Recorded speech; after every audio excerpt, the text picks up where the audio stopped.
In 1983, a 9-year-old boy vanished after school. No one saw him leave. No one saw him again. Then, 25 years later, an excavator clawed his buried clothes from the earth. But the clothes weren't the real secret. The truth was what they found next. Piece by Horrifying Piece. Before I begin, thank you for watching Minority Struggles. Let me know in the comments, where are you watching from and what time is it there? It really means a lot to know you're here with us, sharing in these stories. We're in this together. Now, let me tell you what really happened. October 17th, 1983. Atlanta, Georgia. Kevin was a boy who lived half in this world, half in a universe of his own making. He was small for his age, with wide, observant eyes that seemed to absorb everything. His favorite t-shirt, a vibrant yellow Pac-Man, was a splash of sunshine against his dark skin. He loved the methodical chomp of the game, the clear rules, the way you could navigate a maze and win if you were smart enough. He also loved the stars. His dreams were filled with astronauts and distant galaxies, a passion nurtured by his older sister, Yolanda. Yolanda Powell was 16, a junior in high school, and Kevin's fierce protector. She was the one who helped him with his science projects, who listened patiently to his detailed explanations of planetary orbits, and who sometimes, with a sigh that was only half exasperation, indulged his request to play astronaut in the backyard. That Monday, like most Mondays, she had her own after-school activities. Kevin knew the way home. He was a big boy, their mother always said. He knew his way. The final bell at Eastmere Elementary rang at 3:15 p.m. A torrent of children erupted from the red brick building. Shouts and laughter, the thud of backpacks, the squeak of sneakers on linoleum. Kevin, however, had told his teacher, Mrs. Davison, that he needed to stay a few minutes late to finish coloring a map of the United States. He was meticulous about his schoolwork, always wanting to get it just right. Mrs. Davison, busy with the end-of-day rush, had nodded her approval. She saw him hunched over his desk, tongue poking out in concentration as she gathered her own things. That was the last time she or anyone at the school would admit to seeing Kevin Powell alive and well. By 4:30 p.m., a knot of anxiety had begun to tighten in Yolanda's chest. Kevin was usually home by 4 at the latest. She called her mother at work. No, Kevin hadn't called. Their mother, a woman whose calm demeanor was legendary, sounded strained. He's probably just dawdling, Landa. You know how he gets when he's thinking about those planets of his. But Yolanda knew. This was different. By 5 p.m., the anxiety had blossomed into a cold dread.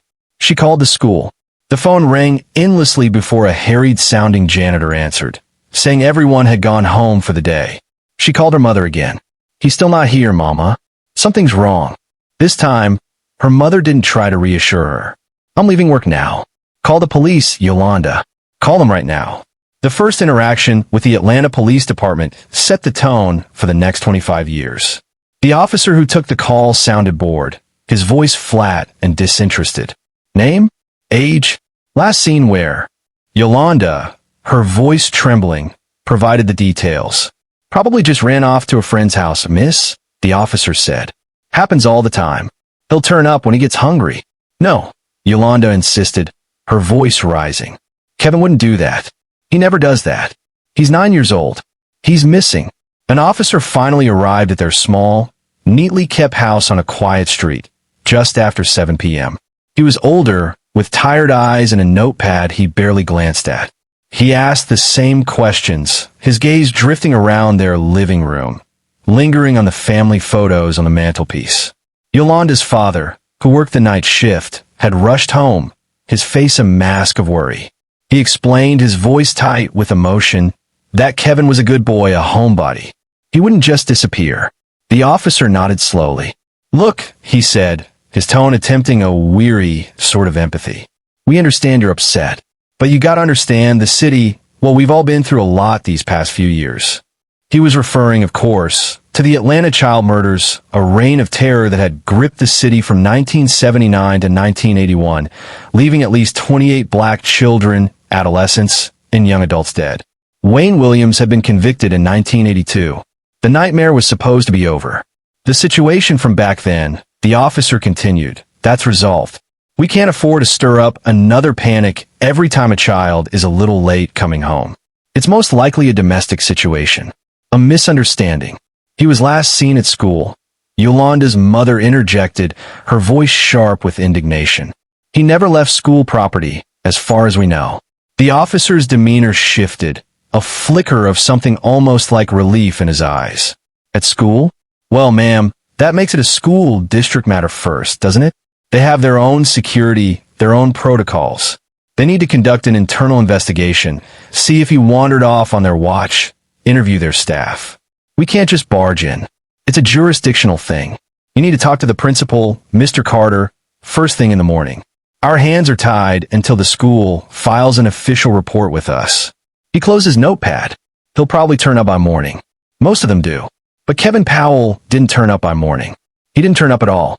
The school, when contacted, was defensive.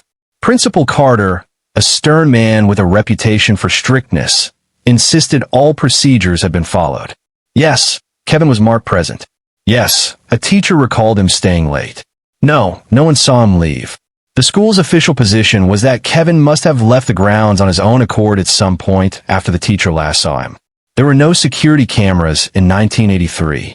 No electronic locks. Just old brick and the word of adults.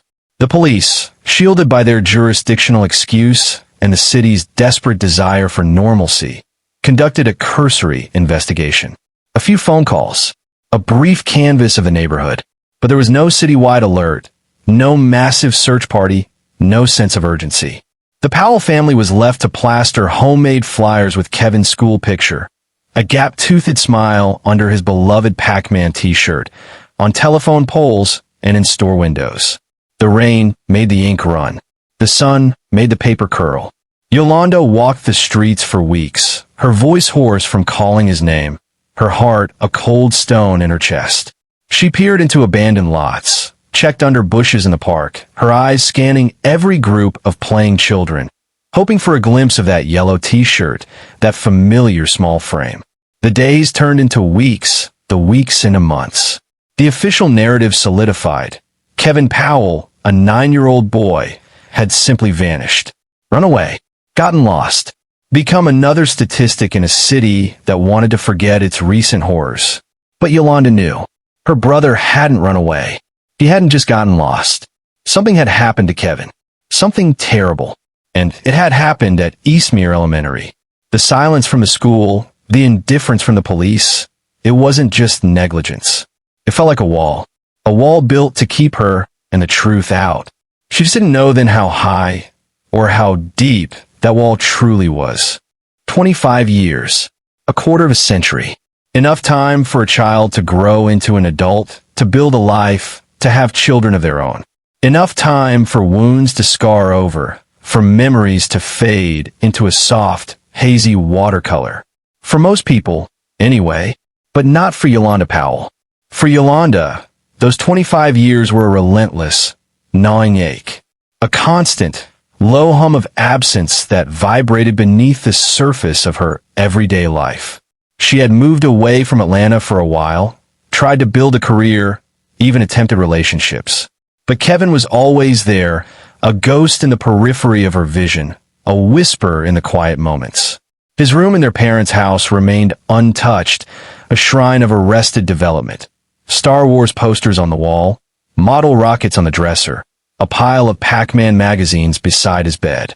Her parents, worn down by grief and the crushing weight of unanswered questions, had aged beyond their years. Her father passed away in '98. Her mother just 3 years before the call that would change everything. They died without knowing. That was a pain Yolanda carried alongside her own.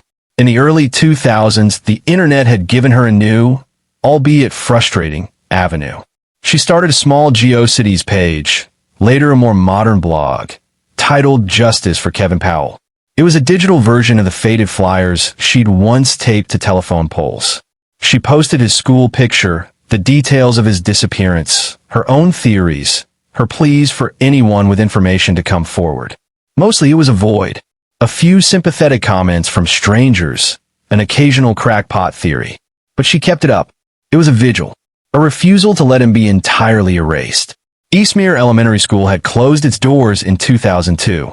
Declining enrollment, an aging building, and shifting city demographics had rendered it obsolete.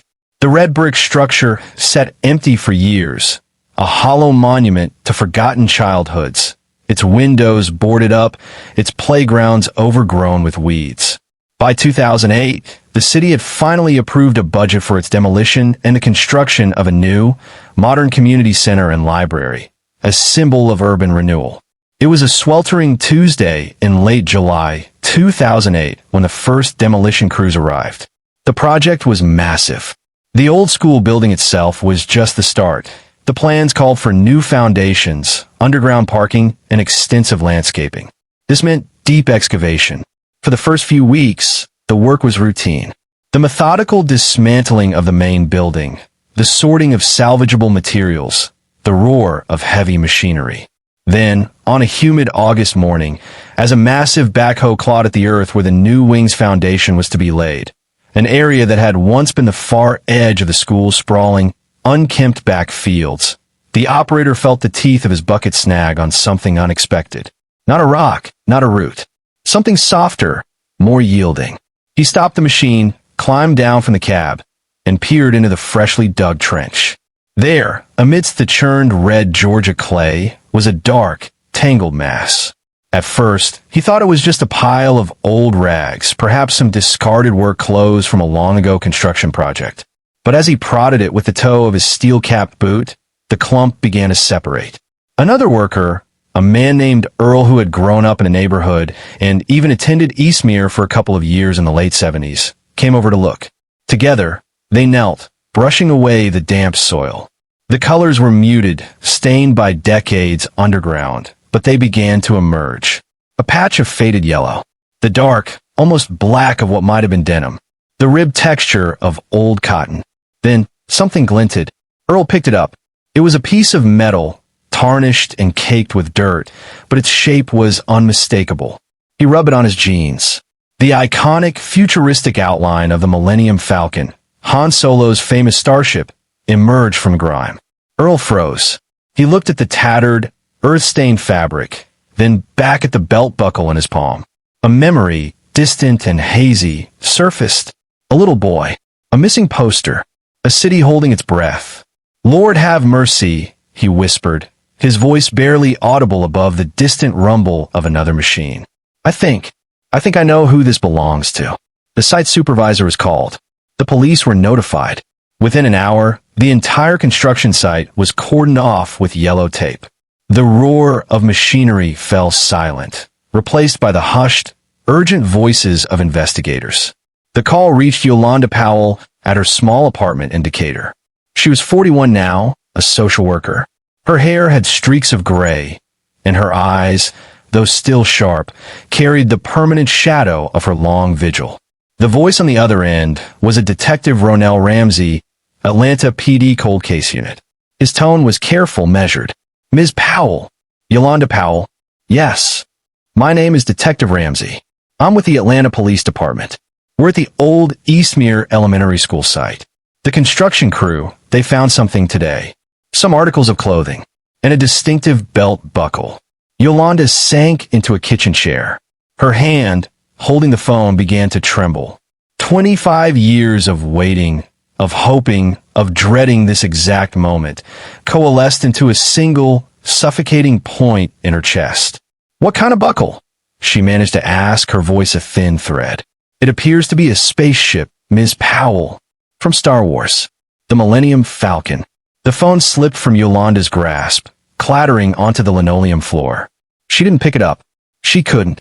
She just stared at the wall, the years peeling back like old wallpaper, revealing the raw, unhealed wound beneath. Kevin, his gap-toothed grin, his Pac-Man t-shirt, and that silly, wonderful belt buckle she'd saved up her allowance for weeks to buy him for his 8th birthday. He had loved it more than anything. The drive to the site was a blur. Detective Ramsey met her at the perimeter. He was a tall, somber-faced black man in his late 40s, his expression kind but professional. He led her past the silent, hulking machinery towards a cordoned-off area where a white tent had been erected. Forensic technicians in white coveralls moved with quiet efficiency. On a sterile blue tarp, laid out with heartbreaking care, were the items. The Pac-Man t-shirt, what was left of it, was barely recognizable. The vibrant yellow was now a mottled, earthy brown, the fabric so decayed it looked like it might disintegrate at a touch. The denim of his jeans was similarly ravaged, stiff with dried mud, yet the stitching along the pockets was still visible. The tube socks, once white with red and blue stripes, were now just discolored, fragile husks. And there, cleaned but still bearing the patina of its long burial, was the Millennium Falcon belt buckle. Yolanda knelt. She didn't cry. Not yet. The shock was a cold, numbing blanket.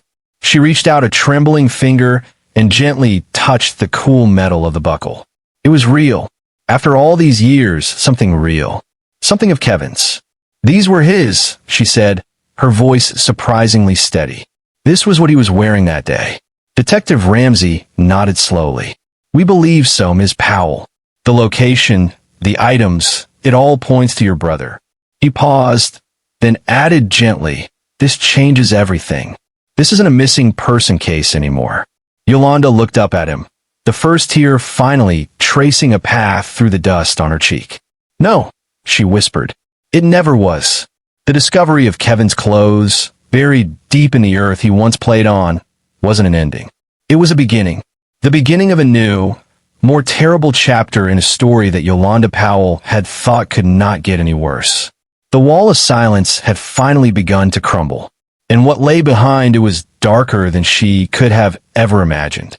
The discovery of Kevin's clothes sent a shockwave through the Atlanta Police Department, a jolt that finally shattered 25 years of institutional inertia. The construction site at the former Eastmere Elementary was immediately declared a major crime scene. The yellow tape wasn't just a perimeter anymore. It was a boundary line between a forgotten past and a horrifying present.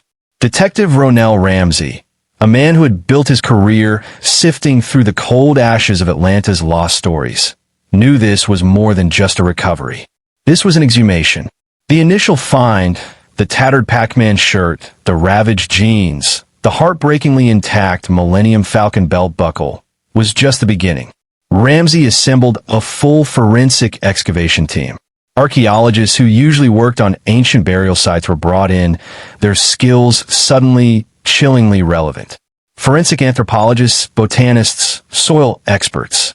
The kind of resources the Powell family could only have dreamed of in 1983.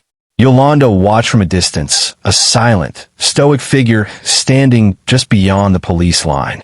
She was there every day, from sunup to sundown, a thermos of coffee clutched in her hands, her eyes fixed on the painstaking work unfolding before her. Each scoop of earth, each sifting of soil, felt like a beat of her own suspended heart. The media had descended, of course. News vans lined the perimeter, their satellite dishes pointed skyward. Reporters shouted questions at Ramsey, at any officer who came near. Yolanda ignored them all. This wasn't for them. This was for Kevin. The excavation began where the clothes were found, an area designated Grid Alpha. The team worked with an almost reverent slowness, using trowels and brushes, their movements precise. The initial hope, unspoken but palpable, was that they would find Kevin's remains nearby, a single, tragic gravesite that would offer some semblance of closure. But the earth of Eastmere Elementary was not ready to yield its secrets so easily. Days turned into a week. Grid Alpha yielded nothing more than the initial clothing. The soil was carefully analyzed, samples taken, but there were no further human remains. Frustration began to set in. Ramsey, however, was a patient man. He expanded the search grid, section by section, radiating outwards from the initial discovery. He ordered ground-penetrating radar, hoping to detect anomalies beneath the surface. It was on the 5th day of the expanded search, in an area nearly 50 yards from where the clothes were found, that the first bone was discovered. A forensic technician, meticulously scraping away a layer of topsoil near a cluster of old, gnarled azalea bushes that had somehow survived the school's closure, felt her trowel strike something hard. She brushed away the dirt. It was small, unmistakably a bone. Not animal. Human. The sight fell silent. All eyes turned to the technician. She carefully lifted the fragment, a piece of what looked like a child's rib, and placed it in an evidence bag. The mood shifted. The quiet intensity of the search was now charged with a grim, undeniable reality. This wasn't just a place where clothes were buried. This was a place where a child had been left. Over the next 48 hours, the discoveries came with horrifying regularity, each one a fresh stab of pain for Yolanda, each one a darker brushstroke in the portrait of Kevin's final moments. More bone fragments were found near the azaleas. Then, a section of a small femur was unearthed from the silted bottom of an old, dry drainage ditch that ran along the far edge of the school property. Another piece, part of a child's pelvis, was found shallowly buried near the crumbling concrete foundation of the old gymnasium, a place where children once played, their laughter echoing. The pattern was sickeningly clear. Kevin's remains weren't in one place. They were scattered, deliberately. This wasn't the work of an animal dragging remains, nor the result of natural dispersal over time. The forensic anthropologist on site, a woman named Dr. Thorne, confirmed their worst fears. The fragmentation, the clean breaks on some of the bones, the sheer dispersal. It all pointed to a brutal, calculated dismemberment. Someone had not just killed Kevin. They had tried to erase him piece by piece. Detective Ramsey had to deliver this news to Yolanda himself. He found her sitting in her car, staring blankly at the activity. He sat beside her, the official report in his hands, but he didn't read from it. He spoke softly, his voice filled with a compassion that couldn't mask the horror of his words. Yolanda, he began, using her first name for the first time. The remains we're finding, they're not all together. Dr. Thorne believes, she believes Kevin was dismembered. Yolanda didn't flinch. She didn't cry. She simply closed her eyes, her face a mask of stone. The word hung in the air between them, obscene and final. Dismembered. Her little brother, the boy who loved Pac-Man and rocket ships, reduced to scattered pieces in the cold Georgia clay. Why? She whispered, her eyes still closed. Why would anyone do that? Ramsey had no answer. Not yet. The excavation continued for another week. More fragments were found. Each piece was meticulously logged, photographed, and sent to the Georgia Bureau of Investigation Crime Lab. The sheer scale of the search area, the scattered nature of the remains, it spoke of a killer who knew the grounds intimately, someone who had the time and the cold-blooded resolve to carry out such a monstrous act of concealment. Someone who wanted to ensure Kevin Powell would never be found, never be identified. Finally, after nearly 2 weeks of relentless, heartbreaking work, the GBI lab delivered its definitive report. Using advanced DNA extraction techniques on the degraded bone fragments, and comparing it to a sample Yolanda had provided years ago, they confirmed what everyone already knew in their hearts. The scattered remains belonged to Kevin Powell. The official cause of death was listed as homicide by undetermined means due to advanced decomposition and fragmentation of remains. But the fragmentation itself told its own brutal story. Kevin hadn't just vanished. He hadn't just been killed. He had been taken apart, an attempt to obliterate his very existence. The wall of silence Yolanda had sensed for 25 years wasn't just built of indifference and bureaucratic excuses. It was built on a foundation of unimaginable violence. The search for Kevin was over. The hunt for his killer had just begun, and Detective Ramsey knew, with a chilling certainty, that he was looking for a monster who had walked the halls of Eastmere Elementary. The GBI's confirmation that Kevin Powell was the victim of a brutal homicide, his small body intentionally dismembered and scattered, transformed the investigation from a tragic cold case into an active hunt for a killer of unimaginable cruelty. Detective Ronell Ramsey felt the weight of those 25 lost years settle heavily on his shoulders. This wasn't just about finding a murderer. It was about excavating a truth that an entire system had allowed to remain buried. The nature of the concealment, the scattered remains, the choice of burial sites across the sprawling school grounds, painted a chilling portrait of the killer. This wasn't a crime of passion, quickly regretted. This was calculated, methodical, the work of someone who knew Eastmere Elementary intimately, every forgotten corner, every patch of unvisited earth. Someone who had access, time, and the means to perform such a gruesome task without being seen. Someone who likely wore the mundane cloak of everyday school life. Ramsey's first step was to pull every staff record from Eastmere Elementary dating back to 1983. Teachers, administrators, janitorial staff, cafeteria workers, bus drivers. The list was long, a roll call of names faded by time. He cross-referenced this with any incident reports, disciplinary actions, or even informal complaints from that era. Most of it was bureaucratic chaff. But Ramsey was looking for a shadow, a whisper of something out of place. He and his small team began the painstaking process of trying to locate and interview everyone on that list who was still alive and reachable. Many had passed away. Others had moved, their trails cold. But some were still in the Atlanta area, living quiet lives, the memories of Eastmere Elementary a distant chapter. The interviews yielded little at first. Most remembered the shock of Kevin's disappearance, the fear that had rippled through the school, the quiet relief when the initial, inept police investigation faded away and the city convinced itself it wasn't another child murder. No one recalled anything specific about the day Kevin vanished that hadn't already been documented or ignored in 1983. But Ramsey wasn't just listening to what they said. He was listening to how they said it.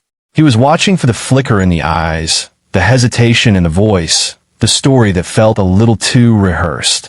The profile of the killer was specific, someone with unrestricted access to the entire school property, including after hours.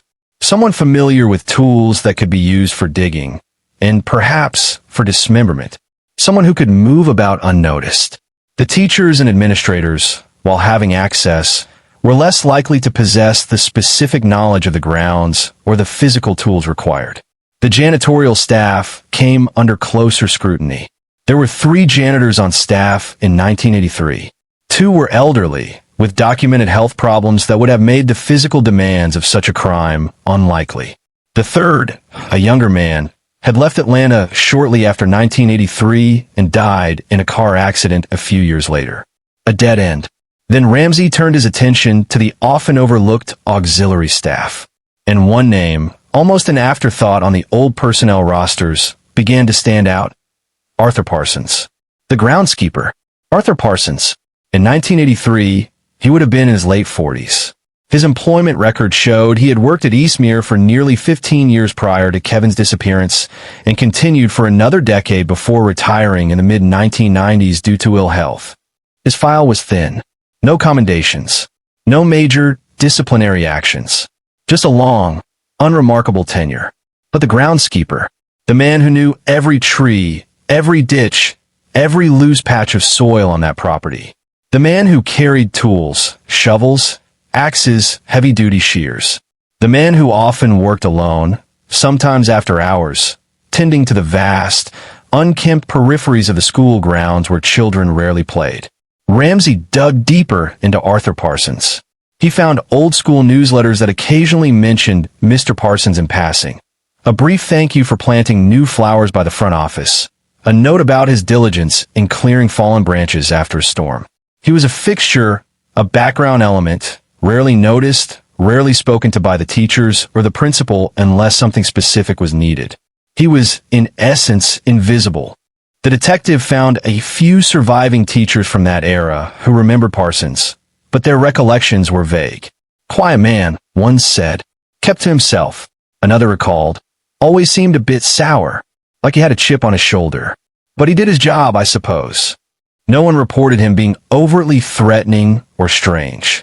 He was just there, the man who cut the grass and trimmed the hedges. The more Ramsey thought about it, the more Arthur Parsons fit the chilling profile. The knowledge of the grounds, the access to tools, the solitude of his work, the ability to be present yet unseen. And perhaps, Ramsey mused, the simmering resentment of a man who felt perpetually overlooked, undervalued. Such a man, if his hidden world of perceived power, perhaps built on petty thefts or other illicit activities on school grounds, was threatened by a child who saw too much, might be capable of an extreme, desperate act. Ramsey located Arthur Parsons' last known address. A small, dilapidated house in a fading working-class neighborhood on the outskirts of Atlanta. Records showed he was still alive, now in his early 70s. A widower, living alone. The detective decided to make an unannounced visit. He drove out on a gray, overcast afternoon, the kind of day that mirrored the grimness of his thoughts. The house was set back from the road, its paint peeling, its yard overgrown in stark contrast to the meticulously kept school grounds Parsons once tended. The curtains were drawn. A single, ancient pickup truck sat rusting in the driveway. Ramsey knocked. After a long pause, the door creaked open a few inches, revealing a sliver of a face, pale, deeply lined, with pale, watery eyes that held no welcome. "Arthur Parsons?" Ramsey asked. The old man didn't answer, just stared at him with a look that was less suspicion and more profound, weary disdain. "My name is Detective Ronell Ramsey, Atlanta Police Department. I'd like to ask you a few questions about your time working at Eastmere Elementary School." For a moment, Ramsey thought Parsons would slam the door. The old man's eyes, though faded, held a flicker of something cold and hard. Then, with a sigh that seemed to carry the weight of decades, Arthur Parsons pulled the door open wider. "Been a long time since anyone cared about that place," he rasped, his voice like dry leaves skittering across concrete. "Come on in, detective. Not like I got anything better to do than talk about ghosts." As Ramsey stepped into the dim, musty interior of Arthur Parsons' house, he felt a chill that had nothing to do with the overcast day. He was entering the lair of a man who had lived with a monstrous secret for a quarter of a century. And he knew, with a certainty that settled deep in his bones, that he was finally face to face with Kevin Powell's killer. The air inside Arthur Parsons' house was thick with the smell of dust, stale cigarette smoke, and something else, something akin to decay, though whether it was the house itself or the man inhabiting it, Ramsey couldn't immediately tell. The living room was sparsely furnished, every surface covered in a fine layer of grime. Old newspapers were stacked in precarious towers. A single, flickering television in the corner played a game show at a low volume, the canned laughter a jarring counterpoint to the oppressive silence. Parsons shuffled to a worn armchair, gesturing vaguely with a liver-spotted hand towards a rickety wooden chair for Ramsey. He moved with the slow, deliberate stiffness of a man whose joints had long since surrendered to age and bitterness. He didn't offer coffee. He didn't engage in pleasantries. He just sat, his pale eyes fixed on Ramsey, waiting. Ramsey began slowly, methodically, laying out the timeline of Kevin Powell's disappearance, the recent discoveries at the Eastmere site, the GBI's confirmation of homicide. He watched Parsons carefully for any reaction, any flicker of emotion. There was none. The old man's face remained a stony mask, his expression unreadable, perhaps unfeeling. He might have been listening to a weather report for all the interest he showed. "Mr. Parsons," Ramsey said, his voice calm but firm, "you were the groundskeeper at Eastmere Elementary in October of 1983. You had access to the entire property. You knew the grounds better than anyone." Parsons grunted, a dry, rasping sound. "So, a lot of people worked there." "Yes, they did. But the way Kevin Powell's remains were concealed, scattered, buried in multiple locations, that took time. That took effort. And it took an intimate knowledge of the school grounds. Places where someone wouldn't be seen, places where the earth wouldn't be disturbed for a long, long time." Ramsey leaned forward slightly. "Places only someone like the groundskeeper would know." Parsons' eyes narrowed, almost imperceptibly. "You think I killed that boy?" His voice was flat, devoid of surprise or indignation. "I think you know what happened to him, Mr. Parsons. I think you were there." For a long moment, the only sound in the room was the cheerful, idiotic theme music from the game show. Parsons stared at a point somewhere past Ramsey's shoulder, his jaw working silently. He was a man who had built his fortress of silence brick by brick over 25 years. It wouldn't crumble easily. Ramsey knew he had no definitive physical evidence directly linking Parsons to the crime scene after all this time. The tools Parsons used in 1983 were long gone, likely sold or rusted away. Any trace evidence on Parsons himself would have vanished decades ago. He had the profile, the opportunity, the means. But he needed more. He needed Parsons to break. "We found his clothes, Mr. Parsons," Ramsey continued, his voice dropping a little, taking on a more somber tone. "His Pac-Man t-shirt, his little jeans, and a belt buckle. Millennium Falcon. His sister, Yolanda, she bought it for him." Still nothing. Parsons might as well have been carved from granite. Ramsey decided it was time. He had to gamble. He had to introduce an element that Parsons, with his old-school criminal cunning, wouldn't understand, wouldn't be able to anticipate. "The science has changed a lot in 25 years, Mr. Parsons," Ramsey said, adopting a tone of quiet authority. "Back in '83, maybe you thought you were clever. Burying him like that. Scattering the pieces.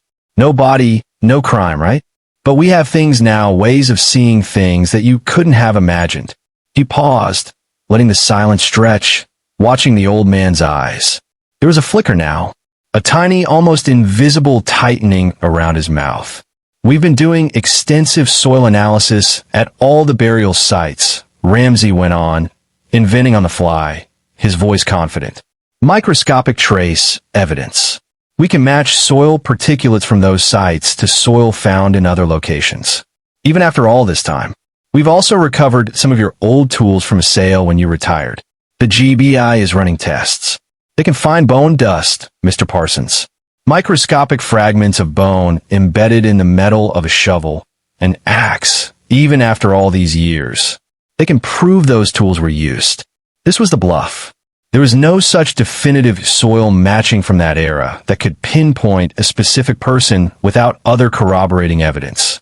And while bone dust analysis was a concept, linking it to specific tools after so long, without a clear chain of custody for those tools, would be a monumental, likely impossible forensic challenge. But Arthur Parsons wouldn't know that. To a man whose understanding of forensics was likely limited to fingerprints and bloodstains, this talk of microscopic trace evidence and soil particulates would sound like terrifying, irrefutable science fiction. Parsons' composure, so rigidly maintained, began to show cracks.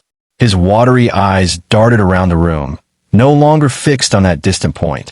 His breathing became a little shallower. He was a man of a different era, a time when a criminal's cleverness was measured by his ability to outwit the naked eye, the simple observation. This new, invisible science was a threat he couldn't comprehend, couldn't fight. His pride, the arrogant belief in his own cunning that had sustained him for a quarter of a century, was being assaulted by something he couldn't see. That's hogwash. Parsons finally croaked, but the conviction was gone from his voice. It was replaced by a tremor of fear. "Is it, Mr. Parsons?" Ramsey pressed, his gaze unwavering. "We know Kevin saw something he shouldn't have. We know he was a good kid. He would have told someone. He would have told Principal Carter. Unless someone stopped him." Ramsey leaned in further, his voice dropping to almost a whisper. "What did he see, Arthur? What did that little boy see that was worth his life?" The old man's face contorted. The stony mask was shattering, revealing the bitter, frightened creature beneath. He opened his mouth, then closed it. He looked down at his gnarled hands, twisting them in his lap. The silence in the room was absolute now, the game show long forgotten. Then, the words came, not in a rush, but in a slow, halting torrent, like black water seeping from a poisoned well. "He wasn't supposed to be there," Parsons mumbled, his voice raspy, barely audible. "The little sneak. Always poking his nose where it didn't belong." Ramsey waited, letting him talk. "I had stuff. School stuff. Projectors. Typewriters. Stuff they didn't need no more. Figure I could use it. Sell it. No harm done." His eyes, still downcast, held a defensive glint. "They didn't pay me enough to live on. Always looking down their noses at me. The groundskeeper. Kevin saw you with the stolen equipment?" Ramsey prompted gently. Parsons nodded, a jerky, resentful movement. "Yeah, in the old maintenance shed down by the boiler room. Kid just walked in.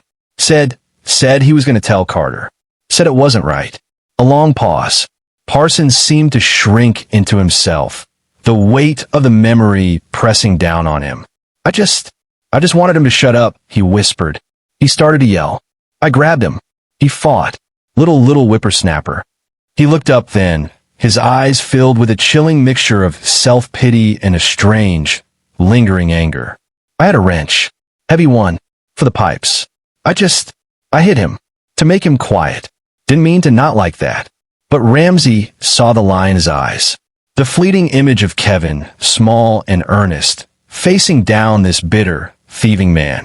The sudden, violent rage of a cornered animal. And then what? Arthur. Ramsey's voice was cold now, the empathy gone. What did you do after you made him quiet? Parsons' story continued, a grotesque litany of calculated horror. The dismemberment in the shed, a place no one ever went, using the tools of his trade. The careful selection of burial sites, places he knew would remain untouched, places where the dense clay soil would hold its secrets. The burning of Kevin's backpack and clothes in the school's old incinerator, a plume of smoke rising into the indifferent autumn sky. He spoke without emotion, a flat recitation of facts, as if detailing a particularly unpleasant but necessary chore.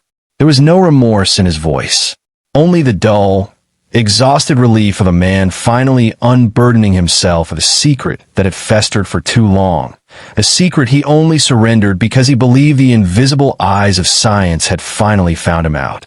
Detective Ramsey listened, his own heart growing colder with every word. He had found Kevin Powell's killer, and the truth, as he had suspected, was a thing of unimaginable darkness, born from the petty resentments and casual cruelty of a man who had valued his stolen goods more than the life of a child. Arthur Parsons' confession, delivered in that dim and dusty living room, was the key that unlocked the final, horrific chamber of Kevin Powell's story. Detective Ramsey placed the call, and within minutes, the quiet, dilapidated house was surrounded. Parsons, frail and shrunken, offered no resistance as he was handcuffed and led away, a flash of photographer's bulbs momentarily illuminating his impassive, hateful face. The invisible man, the forgotten groundskeeper, was suddenly, brutally visible. The news of Parsons' arrest and confession ripped through Atlanta with the force of a long-delayed aftershock. For a city that had tried so hard to bury its past, the exhumation of Kevin Powell's murder was a fresh wound, a grim reminder of the darkness that could fester beneath the most mundane surfaces. The headline screamed, "School groundskeeper arrested in 1983 child murder. Decades of silence broken in Powell case." For Yolanda Powell, the news was a cataclysm. She had spent 25 years searching for an answer, bracing herself for tragedy, for negligence, perhaps even for a terrible accident. But this was a different realm of horror. Her brother, her bright, earnest Kevin, hadn't just been lost. He had been murdered, dismembered, erased, all because he had stumbled upon a petty thief in the act. All because he had the simple, devastating courage to say, "That's not right." Detective Ramsey sat with Yolanda as he relayed the details of Parsons' confession. He spared her the most gruesome specifics of the dismemberment, but he couldn't soften the core of it. The wrench, the motive, the cold, calculated disposal. Yolanda listened in a silence that was more profound than any scream. The years of not knowing had been a torment. But knowing this was an agony of a different order. It was the agony of understanding the full, senseless scope of human cruelty. "He killed him for projectors," she finally whispered, her voice hoarse, her eyes staring at a future she now had to reimagine, a future where her brother's death wasn't a mystery, but a brutal, sordid crime. "Yes," Ramsey said gently, and because Kevin was going to tell. The weeks that followed were a blur of legal proceedings, media attention, and a new, sharper kind of grief for Yolanda. Arthur Parsons was charged with first-degree murder. Given his age and frail health, there were debates about his fitness to stand trial. But the psychiatrist found him competent, his mind sharp enough to understand the charges, his memory of the events chillingly clear. He pleaded not guilty, his court-appointed lawyer preparing for a trial that would dredge up every horrifying detail. The city, once so quick to dismiss Kevin's disappearance, now clamored for justice. There were vigils outside the courthouse. Kevin's Pac-Man t-shirt became an icon, reproduced on posters and buttons. People who had been children in 1983, who remembered the fear of the Atlanta child murders, felt a renewed sense of outrage. This wasn't a distant, abstract crime. This had happened in their school, to one of their own, perpetrated by a man they had likely passed in the hallways 1,000 times. Yolanda found herself thrust into a spotlight she had never sought. She was no longer just the grieving sister. She was a symbol of resilience, of a fight for truth that had spanned a generation. She gave interviews, her voice steady, her message clear.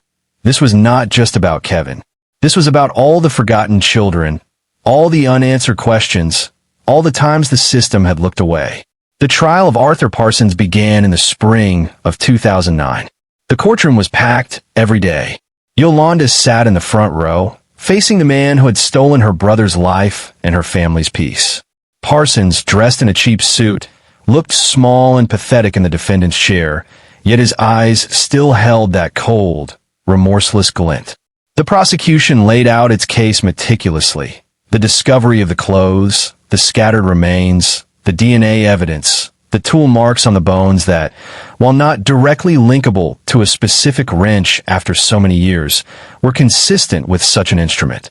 The centerpiece, of course, was Parsons' videotaped confession. The jury watched in stunned silence as the old man, his voice a dry rasp, recounted the murder and dismemberment with chilling detachment. The defense tried to argue that the confession was coerced, that Parsons was a confused old man pressured by a clever detective. But Parsons' own words, his detailed knowledge of the crime, the sheer internal consistency of his horrific story, were too powerful to refute.